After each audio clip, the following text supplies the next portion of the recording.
ఎవరు గెలవాలి? ఎవరు గెలవాలి? రగన్న మిమ్ముల్ని నమ్ముకొని వచ్చిండు. బాలరాముని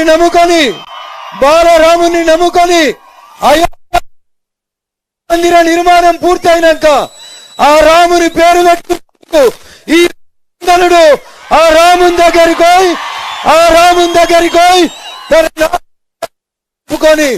ఆ రాముని ఆశీస్సులు తీసుకొని నరేంద్ర మోడీ గారు ఆదేశాలతోటి పార్లమెంట్ లో ఈ యువ కిషోరాలను నమ్ముకొని రఘునందన్ నామినేషన్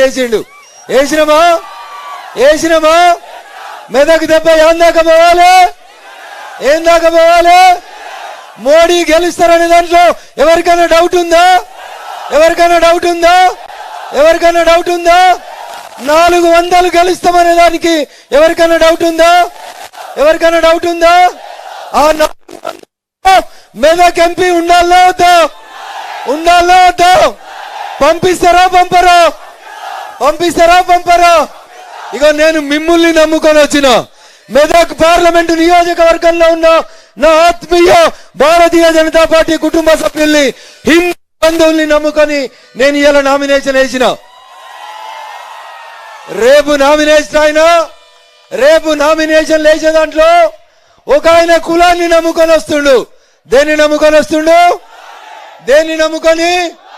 మనం సర్వే జన సుఖినో భవంతు, అందరం ఉండాలని కోరే పార్టీ, కోరే జెండా కాషాయం జెండా. కులం పేరు మీద మేము వస్తలేం. దేనికోసం వస్తున్నాం? సబ్కా సాత్, సబ్కా వికాస్, సబ్కా ప్రయాస్, సబ్కా విశ్వాస్. ఇది మోడీ గారి నినాదం. మోడీ గ్యారంటీ అంటే అమలయ్యేటువంటి గ్యారంటీ తప్ప ఇంకొకటి కాదు. ఇంకొక ఆయన వస్తుండు. దేన్ని నమ్ముకొని వస్తుండు?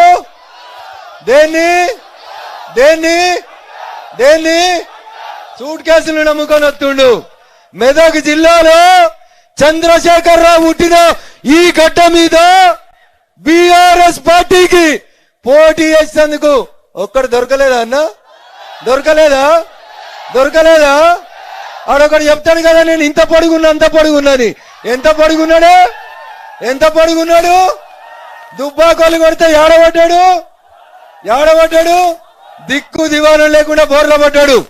వాడొచ్చి అడుగుతున్నాడు, రఘునందన్ దుబ్బాకల నువ్వు చెల్లలే కదా, మెదక్లు ఎట్లా పోటీ చేస్తావని అడుగుతుండా?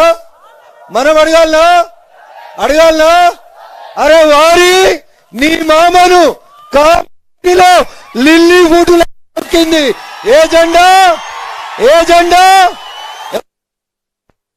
ఎవరు దొక్కిర్రు? ఏ జెండా దొక్కింది?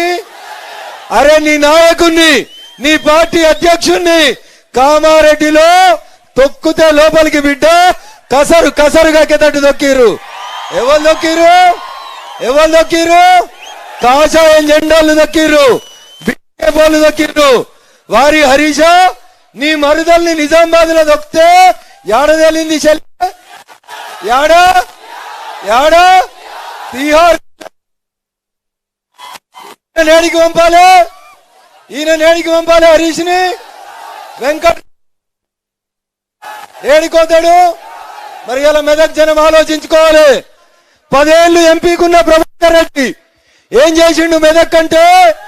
హరీష్ రావు కారిడోర్ తీసుడు తప్ప ఈ జిల్లాకి ఏం చేయలేదు.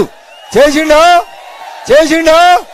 ఆఖరికి శివాజీ విగ్రహం అన్నటువంటి రెడ్డి అనేటోడు వచ్చిండా? మెదక్ రూపాయి ఇచ్చిండా? ఎక్కడ మెదక్ లో? మరి గసంటోళ్ళు నీకు చూసి ఇంకో ఎవరొత్తురు?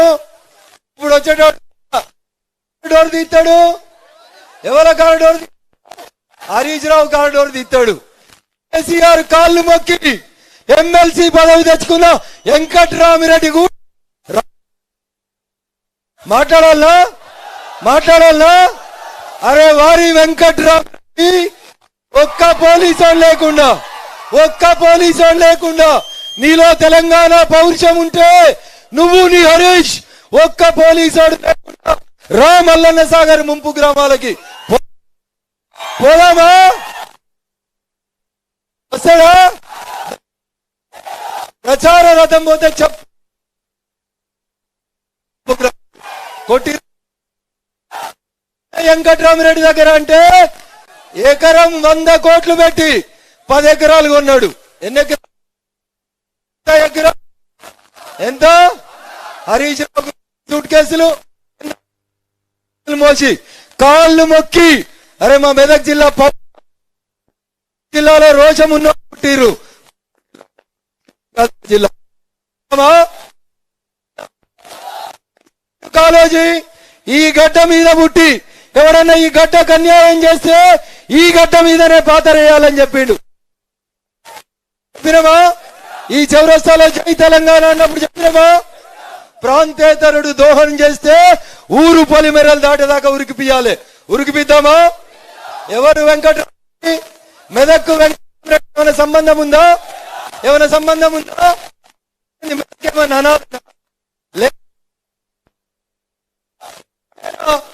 మరి ఎందుకు వెంకట్రామరెడ్డి కోటేయాలో ఒకసారి ఆలోచించాలి.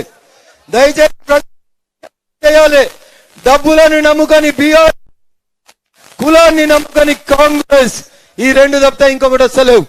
ఎందుకు వేయాలి? కాంగ్రెస్ కి 4,000 పింఛన్ ఎందుకు వేయాలి? ఇచ్చిర్రా 4,000. పెద్ద కొడుకు 2,000 ఇస్తే చాలతలేవు. నేను చిన్న కొడుకు ఉన్నా 4 ఇస్తా అన్నాడు. ఇచ్చిండా? 4,000 వచ్చినాయా? 4